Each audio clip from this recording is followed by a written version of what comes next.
もしあなたが今の自分を変えたい、もっと人生を良くしたいと願いながら、朝起きて最初にスマホを手に取っているなら、残念ながらその願いが叶う可能性は低くなります。なぜならその瞬間にあなたの脳は他人の情報に支配される他人軸モードへと強制的に上書きされてしまうからです。脳科学的に見て起床直後の60分は黄金の時間です。脳が最も変化しやすく、潜在意識の書き換えが可能な一日の質を決める時間。その時間をどう過ごすかが、その日一日のパフォーマンスだけでなく、30日後のあなたの顔つき、思考、幸福度を物理的に決定づけます。そして人生の質をさらに引き上げるんです。今日は朝の価値をさらに上げるお話。どうも旅する起業家のるきです。今回は脳科学の視点から人生を再構築する朝の黄金60分のモーニングルーティンについて話していきます。第1章、朝を制する長期的な人生でのメリット。第2章、多くの人が朝を意識できない4つの理由と解決策。第3章、人生を再構築する朝の黄金60分プログラム。朝60分の過ごし方をすぐに知りたい方は第3章から見てみてください。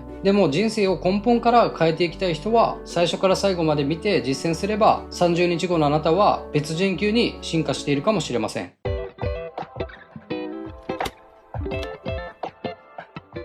第1章、朝を制する長期的な人生でのメリット。メリット1、脳の主導権がもたらす自己効力感の蓄積。朝誰にも邪魔されない時間に自分で決めたことをやり遂げる。この小さな成功体験が脳の報酬系を刺激し、自分は人生をコントロールできているという自己効力感を強くしていきます。これを毎日積み重ねた人は、たとえ困難に直面しても自分なら解決できるという揺るぎない自信を持っています。一方で、朝からスマホの通知や他人の情報に追われる生活を送っていると、脳に自分は環境に振り回される存在だという無力感を学習させてしまいます。メリット2、複利で増える知的・精神的資産。起床後の脳のゴールデンタイムの集中力は夜の3倍に相当するという研究もあります。毎朝20分の学習を10年続ければ約1200時間。これは一つの専門分野をマスターするのに十分な時間です。しかも夜の3倍の集中力でそれができます。しかも毎日自分は成長していくので、成長した自分での学習という複利が働くんです。朝を最高の状態でスタートさせると、その後の15時間の質が変わります。集中力、決断のスピード、人との接し方、すべてにおいて脳が高いパフォーマンスを維持し続ける感性の法則が働くからです。そんな毎日を積み上げて10年後、朝の60分を守り抜いた人とそうでない人の差には、知識量だけでなく物事の本質を見抜く思考の深さにおいて圧倒的な差が生まれます。やった人生とやらなかった人生とじゃ全く違った人生になっている可能性がかなり高いです。メリット3、自分軸という最強の生存戦略。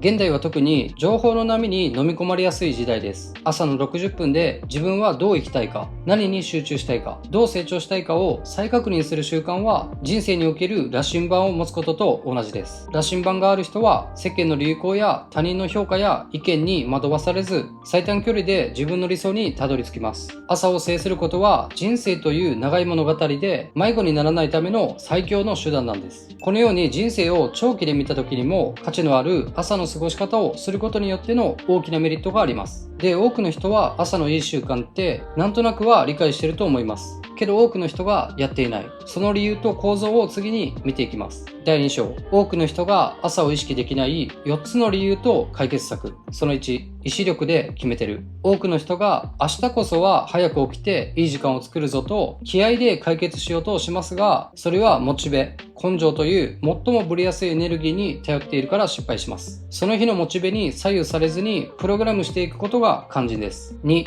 脳の最強のブレーキ、ホメオスタシス。脳にはホメオスタシスという変化を全力で拒絶するプログラムが組み込まれています。脳にとってこれまでと同じ自分でいることは安全を意味し、新しい習慣を始めることは生存を脅かす異常状態とみなされます。布団の中で感じる猛烈な誘惑。それはあなたがだらしないことや意志が弱いからではなく、あなたの脳があなたを守ろうとしてこのままでいいよと必死にブレーキをかけている証拠なんです。なので脳が危険と感じないように小さく始めていくことが大事です。3、スマホの支配。朝一番の脳は刺激に非常に飢えています。そこにスマホという手軽なドーパミンを与えてしまうと脳は一瞬で依存モードに入ります。朝起きてスマホを開いて溜まっている LINE やニュース、SNS を何気なく見ていると、もうスマホの思うつぼになるんです。特に夜の寝る限界までスマホを見ていると、睡眠の質も低下し、ギリギリに起きて寝ぼけたまま仕事に行くような朝の過ごし方になります。朝1時間と寝る前1時間はできるだけスマホを見ないようにしましょう。4、朝を大事にする理由がない。多くの人が朝のいい習慣が続かない最大の理由は、朝早く起きてまで叶えたい未来が明確じゃないからです。脳は目的がない苦行にはエネルギーを貸してくれません。ただ、意識高くいたいという抽象的な願いだけでは、布団のぬくもりという圧倒的な快楽には勝てないんです。朝をいい時間にして、これを叶えたいという目的を設定しましょう。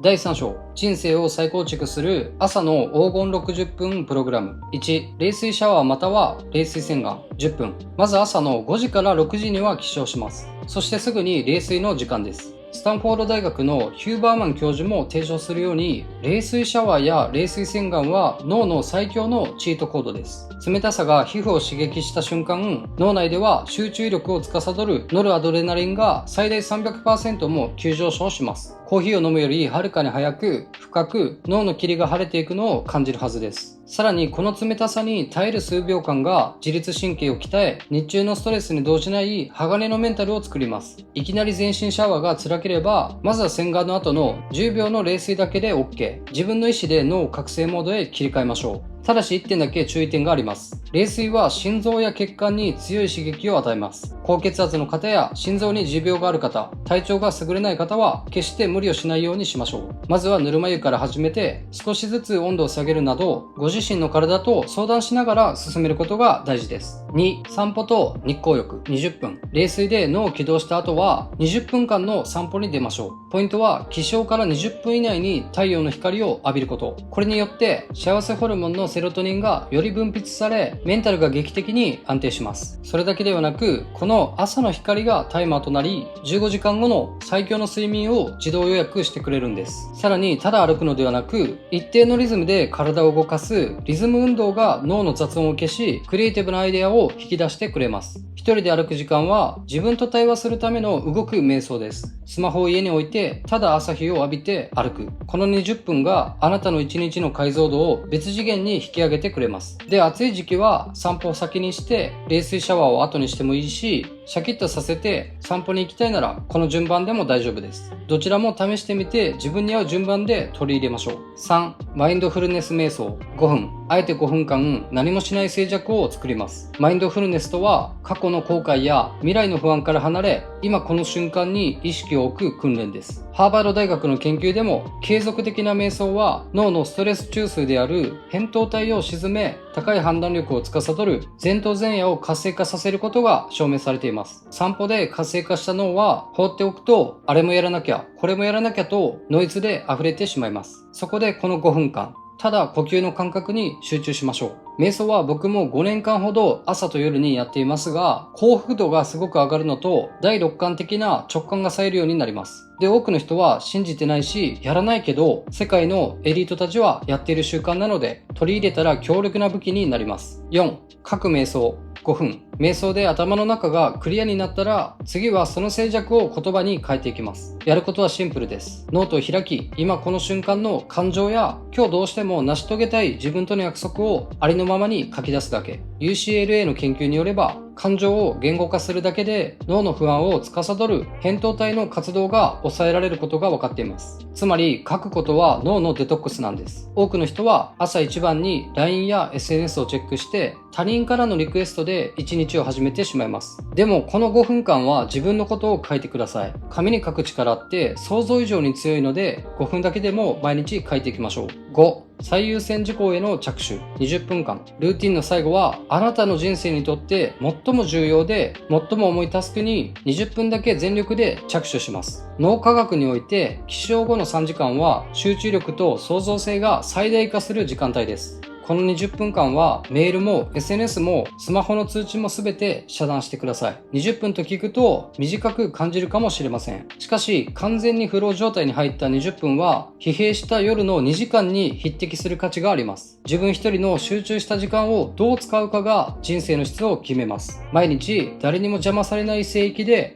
自分の夢や目標に20分だけ確実に投資する。この積み重ねが30日後、半年後、1年後、10年後とあなたを想像もつかない場所へ連れて行ってくれます。実は僕自身、このルーティンを昨年タイに移住したタイミングで本格的に始めました。毎朝5時から6時に起きて、まずは冷水シャワー。あの冷たさによしやるぞと自分に気合を入れます。その後瞑想で静かな時間と幸福度を上げて、外に出てタイの朝日を浴びながら自然を感じながら散歩をします。正直に言うと、4つ目に紹介したジャーナリングは僕はまだ習慣にはできていませんが、たまに書いたりはしています。あとは考えることは特に朝にやった方が全然効率的で、考えなくてもできる単純作業は全て午後に回します。大切なのは朝一番に自分との約束を毎日守っているという事実です。誰も見てないところで自分の心と体を鍛える。でも自分はそれを見ています。この小さな成功体験が圧倒的な自己肯定感につながります。毎日自分を褒める機会を作るのって本当大事なんですよね。そして朝の気分がその日一日の質を決めます。朝自分を褒められる状態でスタートできれば毎日の品格が上がるんです。皆さんもまずは一つからで構いません。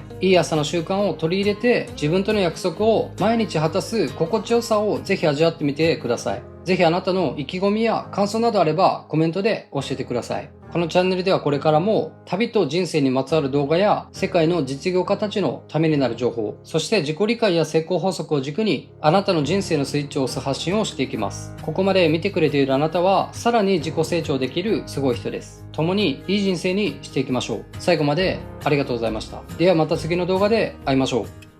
チャンネル登録ぜひよろしくお願いします。一緒に成長していきましょう。